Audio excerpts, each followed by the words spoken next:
Forza Italia oggi sta cercando persone come Fernando Ziglio, persone credibili, che abbiano capacità di governo del territorio, che abbiano dimostrato di saper fare, che abbiano un modo garbato.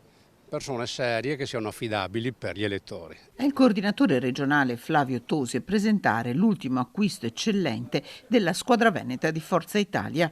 Non servono molte presentazioni a Fernando Ziglio, 71 anni, ex presidente di Ascom e della Camera di Commercio di Padova e di Union Camere Veneto, che in città sarà il vice coordinatore comunale. È stata una chiamata, non ho mai avuto tessera di partito, ma arrivato anche a questa età mi sono sentito il dovere di dire ma proviamo, portiamo un contributo. Dove?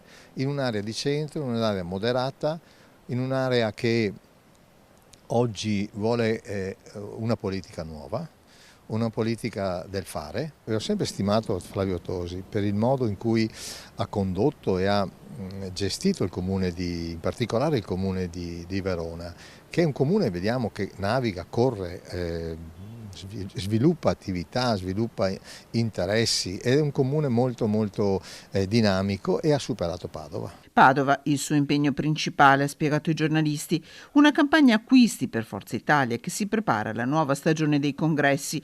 Tra dicembre e gennaio i congressi provinciali, a febbraio il congresso che incoronerà segretario Antonio Tajani, a marzo-aprile quelli cittadini. Un partito che ha già come orizzonte le elezioni regionali. Ci si avvicina con un peso diverso dal passato.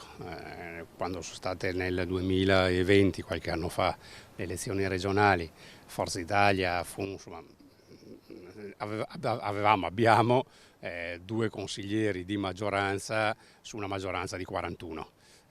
Questa volta i numeri saranno radicalmente diversi. Sembra più un messaggio per Fratelli d'Italia che per la Lega, mi sbaglio? No, penso che sia normale, ci sono momenti in cui le cose vanno tanto bene e le cose vanno tanto male. Nel 2020 le cose andarono maluccio, adesso andranno meglio.